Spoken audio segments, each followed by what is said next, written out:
4th of July weekend. And so I wanted to talk to you about the 4th of July. And an interesting thing about 4th of July, what we really celebrate, this has always been one of my favorite holidays ever, maybe right behind Christmas. And I'll tell you why.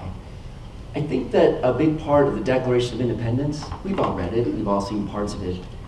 To me, there's a very essence of the Declaration, really the founding principle of all of us who live in the United States of America, that I am going to submit to you as a spiritual principle. Maybe you haven't heard that quite before. But there's a piece of the Declaration of Independence, and it says that we hold these truths to be self-evident, that all people are equal, created equal. And they're endowed by their Creator with an inalienable right, and that's life and liberty and the pursuit of happiness. I know we've all heard these words many times, but have you heard them as a spiritual principle before? So let me break it down for you in a way. And I need to tell you a story so you can see how I'm getting to this point. And it's a story about Thomas Jefferson mostly. So I'm going to talk about Jefferson. I want to just put in a little note that sometimes when we talk about Jefferson, we also recognize he was a slaveholder. And I don't know totally how to make sense of somebody who had so much moral principle, who sort of missed it on that one place. I can't explain it. But I don't want to throw out everything and all the good because of this, what I perceive as a pretty significant moral oversight on his part to own slaves. So there it is. Maybe that's another talk unto itself. How do good moral people do something that's so rotten? I don't know, we'll put that aside. But there it is. So Thomas Jefferson, let's talk about him for a second. And when they wrote that declaration, I mean, that just wasn't like obvious. This was a thing that the founders really, really talked about and dug deep to recognize for the founding of our country. And I would submit that that principle alone is what got them through that years of war. And by the time I'm done, I get 20 minutes, let's see if I can do this. I want you to see why this is still important for all of us here as Americans. Not only as Americans in our country, but as we live in community and as important for ourselves. So let's tell the story of Jefferson. For any Jeffersonian scholars, I'm going to do this in 5 minutes, so it's going to be quick. But there was basically 3 major things that were influencing Jefferson. There was probably hundreds. I mean, he read and he knew a lot of stuff. But he was a person of the Enlightenment, as was John Adams and Franklin and all these folks who are our founders. But especially Jefferson went into the Enlightenment, and he sort of had choice. And here's the choice. He said, I can go with this Enlightenment thinking that comes from, and I'm going to use a guy, Thomas Hobbes, as the example, and what he said, or on the other extreme, I can go into doing what some people like a guy named John Locke. We don't know these guys, right? They're 300 years old, but they knew them really well. These were the popular thinkers of the time. And there was a third person that influenced Jefferson as much as the Enlightenment folks, and that was Jesus of Nazareth and the writings in the Synoptic Gospels. So here it is. Hobbes, nutshell version, couple sentences. He was a pessimist. And he said, life is nasty, brutish, and short. Funny guy. But he was very popular at the time. And he looked around, he looked at what was going on in the world and looking what was going on he was in the English Enlightenment. And he saw that there was a lot of violence and a lot of war. He was really a pessimist. So his thought was, you get a real strong ruler who can crack the whip and keep everyone in shape. Because if you don't, it's going to be chaos. So that's what we need to do. Forget this democracy stuff. Strong ruler, crack the whip, keep everybody in line. That was a very popular notion. Is that the way we want to start our community? Is that the way we want to start a country? And Jefferson and those folks said, no, we are not going with that pessimistic worldview. On the more optimistic side, you have a guy like Locke, John Locke, English Enlightenment guy. He was very different. He said, the goal is life, liberty, and property. A little different. Property, because these guys are writing and saying, well, if you've got property, you have a way to wealth. And so basically they were saying life, liberty, and the way to get rich. I'm surmising here. And they looked at that and says, is that what we're going to build a country on? Is that what we're going to build our community on? Is that our goal? And they decided not that either. And so they had this really interesting change, the life and the liberty and the pursuit of happiness. But what exactly does that mean? Well, let's go back for a second and look what Jefferson said about happiness. And this is a book, there's a lot of letters of Jefferson in here, and I'll quote just one. And this is Jefferson writing a letter in response to the theories of Locke and Hobbes. And he says, I believe, on the contrary, that it is instinct and innate that the moral sense of as much a part of our construction as that of feeling, seeing, or hearing. So we're moral beings at our core. We're moral as much as we can see, hear, or feel. We have a moral instinct. And as a wise creator must have seen to be necessary in an animal destined to live in society, that every human mind feels pleasure in doing good to another. You might start seeing where I'm going with this. Jefferson says, every human mind feels pleasure when they do good to another. So he wasn't into this thing of Locke or Hobbes exactly, but he had this other influence, which was the Synoptic Gospels. And it's interesting because as an Enlightenment person and very rational in his perspective, he didn't like the miracle stuff in the Gospels. So what he did is he took Matthew, Mark, and Luke, he cut out all the miracle stuff, and he just wanted to find what was the moral code of Jesus. And he wrote his own Bible. You guys know this? The Jeffersonian Bible. If you ever go to the Smithsonian, I think they still have copies. They made some copies of it. And it was just this moral code. And he said that I have found there is a universal moral sense. A universal moral sense that guides human beings and how they choose to live. And that universal moral sense is to follow the path of the good. To follow the path of the good. A universal moral sense. We all feel it, and we all work it together in community, and it is for the good. A universal moral sense of the good. There's one power and one presence in the universe, and it is God, and it is good. Sound familiar? And that every single person has this good. Unity principle number 2. We are all a spark of that divine. We all have the spark of God within us. In Christianity, we call that the Christ essence, the spark of truth.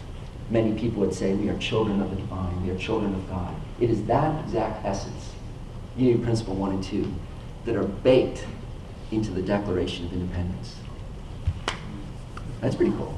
So I don't know if you've thought about the founding of our country in that way before, but there was a huge moral code that got in there. And so, but the question is, okay, that was great for them, and it formed this country, and it was the kind of the thing and the belief that got them going through the entire war and into our current time. But then we might want to look at what do we do with that now? And I want to introduce to you, if that's not kind of wrapped up the first and second principles of unity, there's a third principle of unity. Clara mentioned it just a little while ago in her prayer. And that is what we call the law of mind action. The law of mind action, well, I love the way Wayne Dyer once said it in one of his talks. He said, if you change the way you look at things, the things you look at change. If you change the way you look at things, the things you look at will change. And how we think, and the old language is how we think, but let's agree that this is how we think, how we feel, what we intuit, basically what we embrace with all our soul, with all our being. What we hold on to as our truth is indeed the truth that will outpicture in our life. So we can decide now, in 2019, we're at the same crossroads as was Jefferson and Adams and Ben Franklin and all the rest. We want to go with Hobbes. We want to see life as nasty, brutish, and short. And, let's agree that sometimes, if you agree with this, at least I see the way I act and the way others act sometimes tends to be a little nasty, brutish, and short. We don't always live out of our highest self. We make mistakes. We have free will.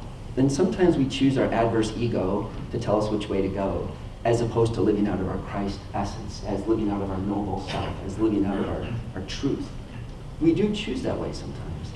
But a principle, a spiritual principle, is something that is firm, it doesn't change, it's a truth, and no matter what, whether you disagree with it or agree with it, it is operating. and it is happening. It's like being on a boat and going downstream. You're going downstream, and it is true. So the question is, do we align with it? Or the challenge is, how do we align with that? And how do we see the good? So there's two things we can use to what we call unity. Charles and Myrtle Fillmore, by the way, we see a lot of the writings. One of the things I've had an advantage to do is I've been up in the archives at Unity Village. And one of our teachers has us going back and reading letters from Myrtle Fillmore in handwriting. Oh, it's bad. I'm trying to figure out that handwriting. And some of what the ministers do, they volunteer to take a letter or two and try to transcribe it. I haven't volunteered for that. But what's interesting is some of the letters we don't see from the Fillmores, the unpublished stuff, they talk a lot about Buddhism. They talk a lot about what we would think of today as Eastern thought. They went to the first Parliament of World Religions. So they were really involved with this cusp of what was going on in the United States, of seeing the many paths that we're bringing in. And they put all that, they kept it in the context of Christianity, the context of Christian scripture. But they certainly were overlaying different layers of thought. And one of them was, we saw the 12 powers of the human, which sort of aligns with the chakra system that you see in the East. And I want to talk about two of those powers, and you can kind of think of them as 6 chakra stuff. One of them is imagination, and the other one is faith. So imagination, the power of imagination. These truths, life, liberty, and pursuit of happiness. What can you imagine that looks like in your life? And what can you imagine that looks like in your community life? And what can you imagine that looks like for our larger society? Right? This was the stuff from the Declaration of the United States of America. What can we imagine it looks like for our country? But it's not just imagination like, oh, I can imagine it. It's that power Claire was talking about. It's imagining it with fervor, with our heart space, with our energy, with all our intent in saying, what can it look like to be in a country that is based on the good? That we treat each other as the good people we are. Now listen, Jefferson and Adam, those guys, they believed this, and they argued like cats and dogs. I'm not saying that means all of a sudden we don't talk about issues, or we, in the different kind of spheres we work in, that sometimes we have to work things out. That's the struggle of ideas and playing out what Jefferson's saying, the polis in the community. But how it changes if we talk to somebody, even if we're in a disagreement, and we look at them with love. We look at them as the good. We look at them as the noble self. We look at them as their Christ essence. We look at them in their truest, deepest essence, and see that we're operating as a group that's working together and pulling together in the same direction for the good. It changes the conversation when we acknowledge people for who they are in their Christ essence. So before we get in, or I would even say, if we're imagining things and we're starting to have an issue that feels uncomfortable, step back, center, recognize the Christ in me sees the Christ in you, and then have the discussion. And watch how that discussion changes when we acknowledge the good in each other first. Doesn't mean we're going to agree, but it changes when we're in the boat and I'm looking at you and you're looking at me, and we're trying as best we can to start going downstream in the best way we can. And if you're saying, I'm not listening to you, I'm going this way, and the other guy's going that way, you're going to find yourself on a rock and maybe the whole canoe tumped over. It doesn't work. So here's the thing, not only imagination, but here's the other part of the 6th chakra, according to Fillmore's method, is faith. So when you say faith, it's not necessarily faith we sometimes think that means I believe in God. I don't mean that at all. The power of faith is the power to say, I see this as a principle, and I have faith and trust that it is going to work an out picture in my life. So we can use principles with imagination and faith to make them work, to use them for our own good, and to bring the good into the world. Faith and imagination. And this is all power of that 3rd principle.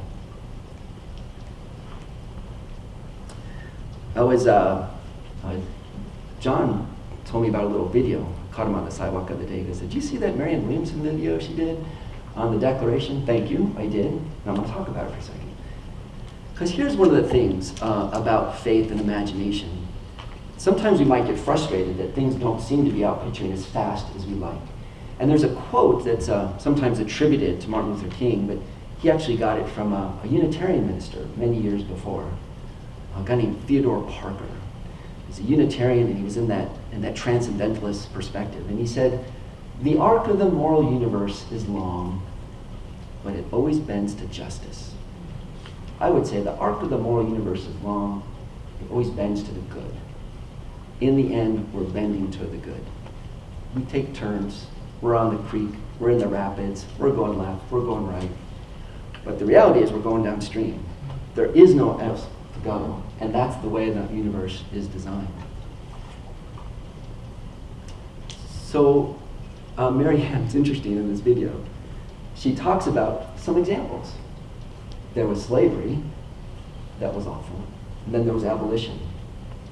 There was inequality, and then there was civil rights. There was women's issues, and then there was waves of suffrage and waves of transition. Are we there yet?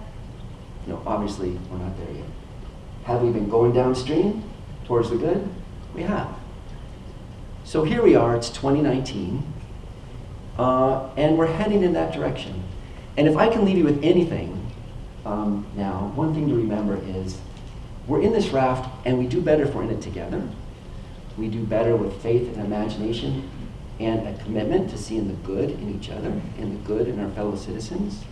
We know it's coming up in 2020. Does anyone know what I'm talking about?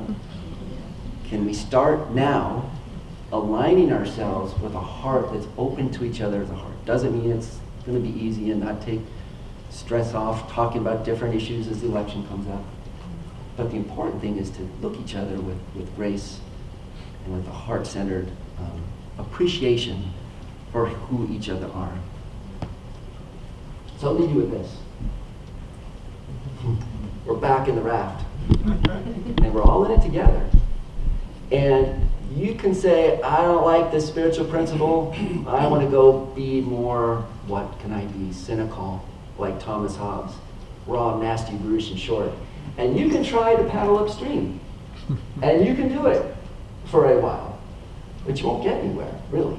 Stop dead. Or we can paddle in ways that are washing us up on the shore and tumbling us out of the raft. And when that happens, we might ask a simple question, this doesn't seem to be working. Because spiritual principle says there's the good of the universe, the good of each person, the Christ in of each person, one power, one presence, active as the whole universe and as my life, which is God the good, and it's omnipotent, it's everywhere, and it's all the time. And when we align with that, we're heading downstream. Then it gets fun. Rapids will be here, and they will. But we'll make our way downstream, and that'll be good. So after these thoughts for you, maybe we can shut down the lights for a second and take these thoughts into a time of meditation.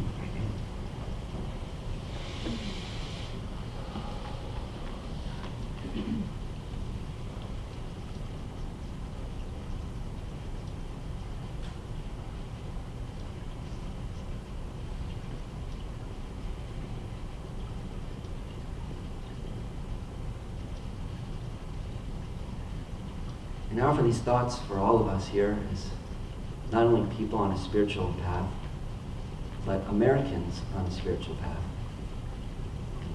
People in the same raft, moving in a direction with embracing the gift we've had from our founders for spiritual principles baked right into the trajectory of where we're going. That we honor each other's equality, that we honor each other's lives, that we honor each other's ability to have liberty to choose their best path, to align their lives according to God's will for their lives. And that we choose to honor each person's journey into their happiness, which is service to the good, service to the world, service to each other. And despite all their flaws, we're grateful for our founders. We're grateful for this trajectory as a country. We're grateful for being in this raft together. And we are grateful that we are for the most part, and always heading downstream, because that's where we're headed. We'll align ourselves to the good, and then we pull together. Thank you, God, and amen.